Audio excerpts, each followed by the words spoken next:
সবুজে ঘেরা উঁচু নিচু পাথুরের রাস্তার একটা মোড় ঘুরেই হঠাৎ তার দেখা পেলাম, যার খোঁজে এত দূর ছুটে আসা।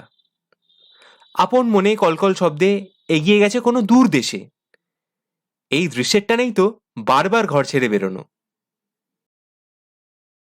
হ্যালো বন্ধুরা, ভ্রমণটুকের নতুন সফরে সবাইকে স্বাগত। আবার আমরা বেরিয়ে পড়েছি অজানা পথের সন্ধানে। এবার আমাদের ভ্রমণ সঙ্গী কিন্তু আমাদের পরিবার পরিজনের লোকেরা। আসুন একে একে আলাপ করে নিই আর জেনে নিই তাদের কীরকম কি মনে হচ্ছে। বাবা বলো। করোনা আর লকডাউন এই দুয়ের চাপে পড়ে আমরা প্রায় বেড়ানোর স্বাদটাই ভুলতে বসেছিলাম। তাই এই কারণেই এই বেড়ানোর একটা আলাদা মাত্রা আছে, স্বাদ আছে, আলাদা একটা অনুভূতিও আছে। তাই এইটা আমরা যতটা পারি এই যে বেড়ানোটাকে আমরা উপভোগ করি। এবার কাকিমা পাশে আছে, কাকিমার থেকে জেনে নেব।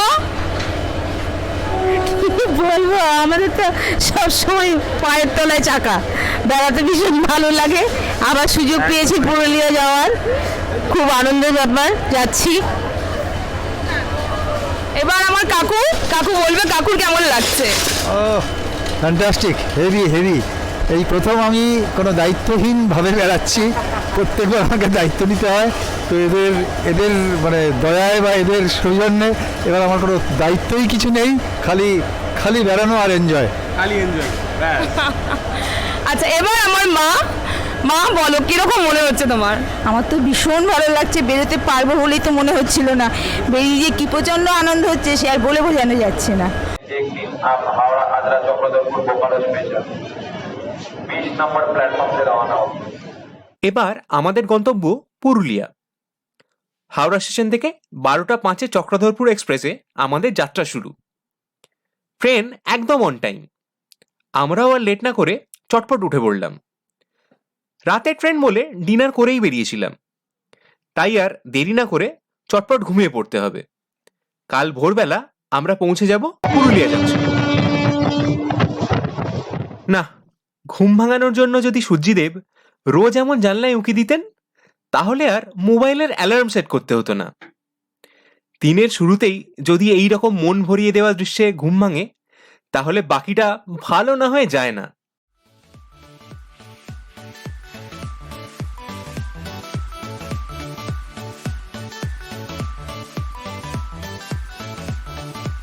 ট্রেন থেকে নেমে একটু ফ্রেশ হয়ে নিয়ে একটা বড় কাজ, বাহন জোগাড় করতে হবে।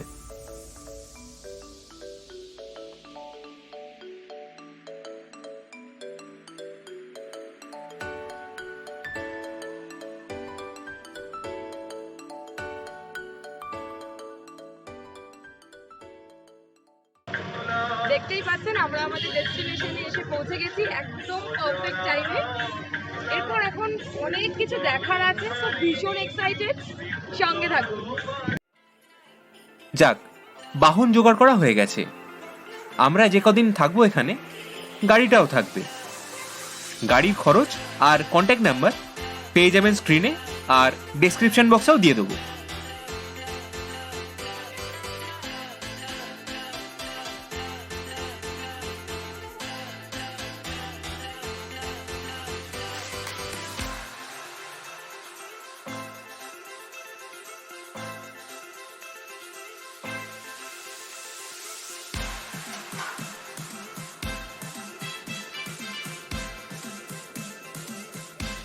এখন আমাদের ফার্স্ট স্টপেজ হচ্ছে ব্রেকফাস্ট।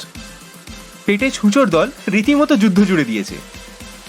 চারদিকের মনোমুগ্ধকর করা দৃশ্য দেখতে দেখতে তাদের ঠেকিয়ে রাখা গেল আরও কিছুক্ষণ। ব্রেকফাস্টে খেলাম ধোঁয়া ওঠা কচুরি, ছোলার তরকারি আর চা। এবার হোটেলে পৌঁছে লাগেজ রেখে বেরিয়ে পড়তে হবে।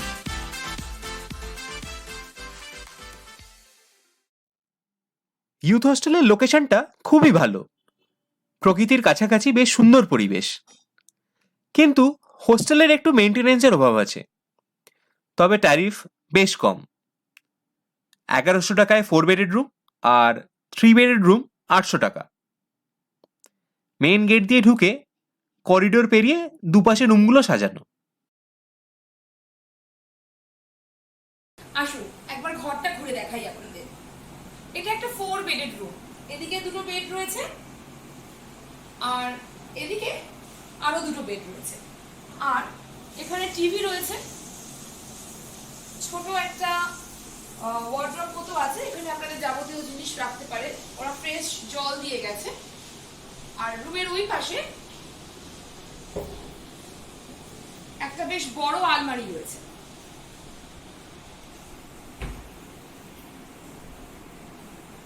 এদিকে রয়েছে বাথরুম। বাথরুমে কোমোড রয়েছে, বেসিন রয়েছে আর গিজারের সুবিধাও রয়েছে।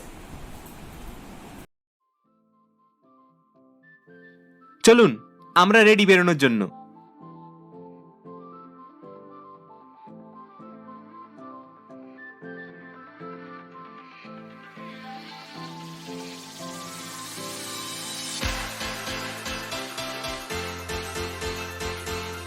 আমাদের আজকের প্রথম গন্তব্য সুন্দরী টুরগা ফলস।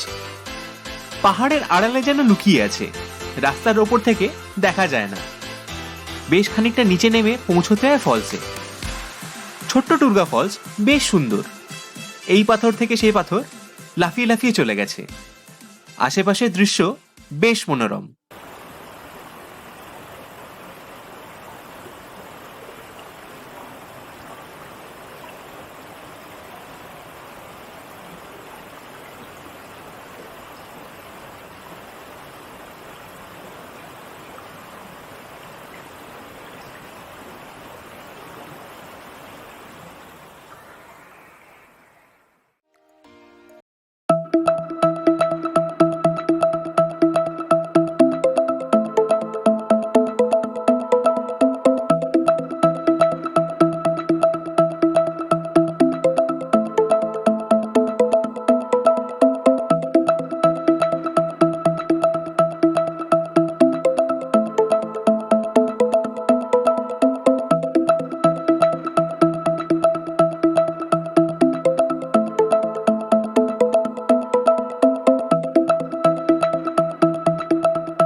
আমরা এসে পড়েছি পুরুলিয়ার মার্বেল লেকে।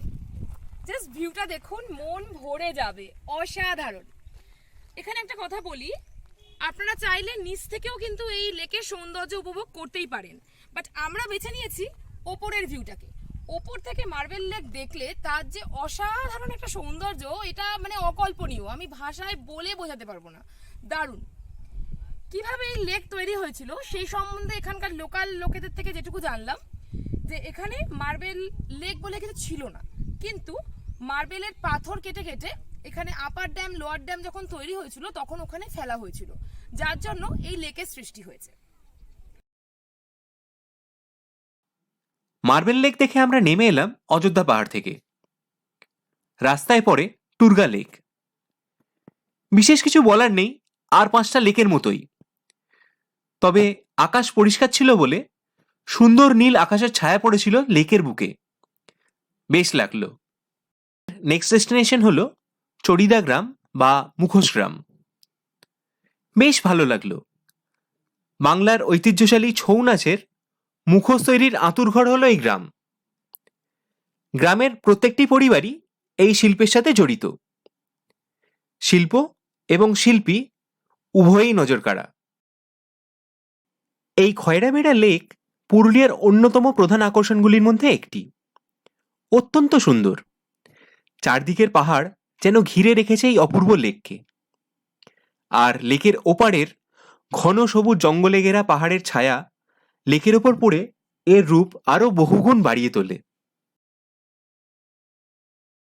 লাঞ্চ করে পাখি পাহাড় পৌঁছতে পৌঁছতে বিকেল হয়ে গেল।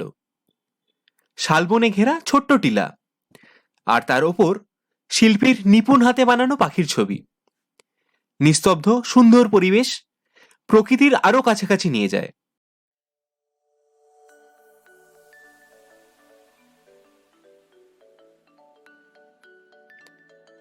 হঠাৎ দেখা হয়ে গেল এনার সাথে।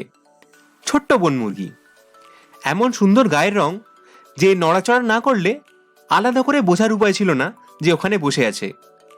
মাটির রং আর গায়ের ছোপ ছোপ দাগ একেবারে মিশে গেছে।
আমাদের পুরুলিয়া অভিযানে প্রথম পর্ব শেষ, আমাদের ডিনারও হয়ে গেছে। আফটার ডিনার একটু নাইট ওয়াকে বেরিয়েছি। এই ইউথ হোস্টেলের কম্পাউন্ডটা ভীষণ সুন্দর, পুরো একটা জঙ্গল জঙ্গল ফিলিংস আসছে, তাই আর কি একটু নাইট ওয়াকটা করে নিই, হজমও ভালো হবে। বাস আজকের মতো এইটুকুই, কালকে ভোরে দেখা হচ্ছে কিন্তু আপনাদের সাথে। Good night.